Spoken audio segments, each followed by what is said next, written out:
Imagine this. You're living thousands of years ago, part of a tribe, trying to survive in the wild. Food is hard to get, danger is everywhere, and every decision could mean life or death. Back then, dopamine, the feel-good chemical in your brain, was your fuel. It pushed you to hunt food, build shelter, and yes, to find a partner to pass on your genes. Dopamine was essential for survival. However, dopamine operates on the reward system.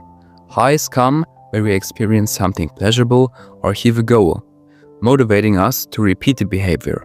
But these highs are often followed by lows, where dopamine levels drop, leaving us feeling unmotivated or craving more stimulation to regain the high.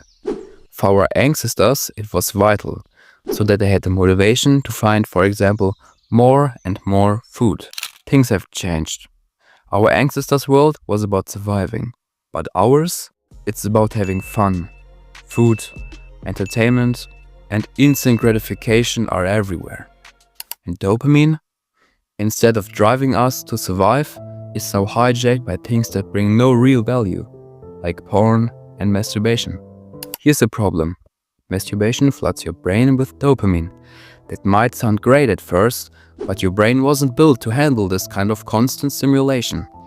Over time, this flood rewires your brain.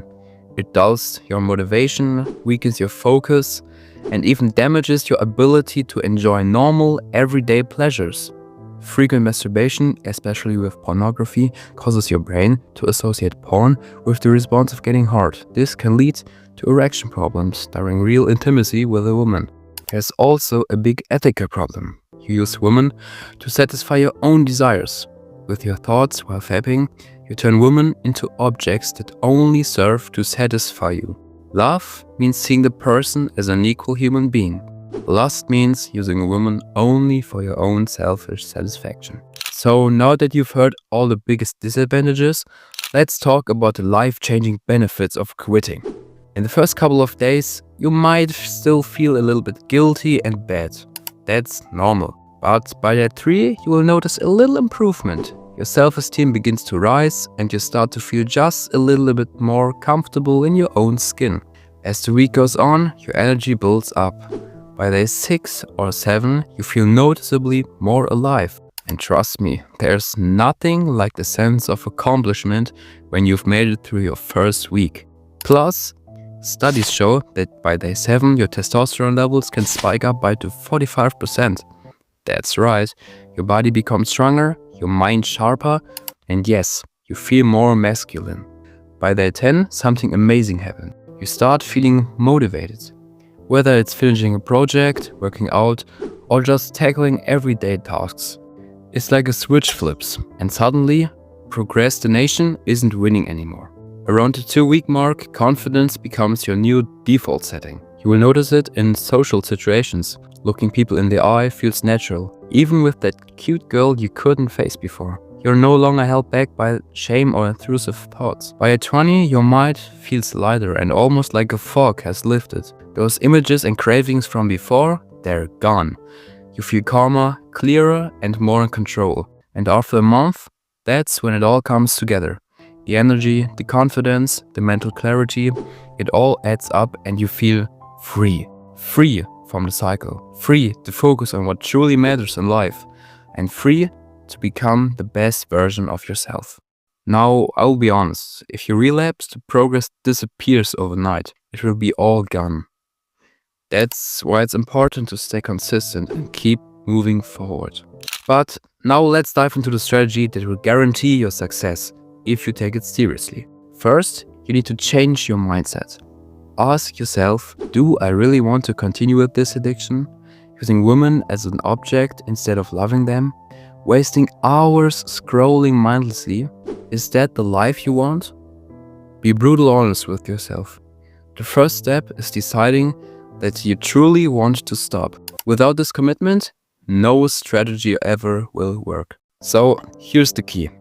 Many people think behavior forms identity, but it's actually the opposite. Identity shapes behavior. Use this to your advantage. Start telling yourself, I'm the person who has stopped fapping. I'm someone who values real relationships. Once you internalize this identity, your behavior will naturally align. What would someone like that do? Exactly, they wouldn't fab. Now let's look at specific strategies to help you stop. Understand your triggers. Most triggers fall into 4 categories: boredom, stress, social media, and time and place. First, boredom. The best way to fight boredom is to get out of your house, hang out with friends, go for a walk, or exercise. Physical activity not only distracts you, but also releases dopamine in a healthy way. If you're feeling lazy, even something as simple as eating or snack can lift your mood. Stress. Stress often drives the urge to fab. The solution? Face the source of your stress. For example, if you're stressed about a test, study until you feel prepared. Taking action reduces stress and builds confidence. Social media. Social media is full of triggers, ads, influencers, and women trying to sell their OnlyFans. The simple solution: delete all the apps. Try just for a few days, it will help. Alternatively, reset your feed by unfollowing accounts that trigger you. Time and place. Habits are built around specific times and place. For example, if you always fab in your room before bed, you need to disrupt this pattern. Change your evening routine. Read, journal, or meditate instead. You can also break the habit with times. There are 4 things you can do to break a bad habit. First, make it unattractive. Remind yourself of the disadvantages. Low energy, lost confidence, wasted time. Is it really worth it? Half an hour fun is more worth to you than a fulfilling life? Make it invisible. Would you rather fab in this room or in this room? Yeah, I guess you might have a bigger urge to do it in the first room. It's easier to avoid triggers than to resist them. Remove temptations by deleting apps and remove everything that tempts you to do it. Make it difficult. A bit of an exaggeration, but if your phone, which you usually use to watch porn, was up here, would you climb all the way up here? I don't think so. Create barriers to fapping. For example, put your phone in another room or install blockers on websites that trigger you. The harder it is to act on impulse, the less likely you are to give in.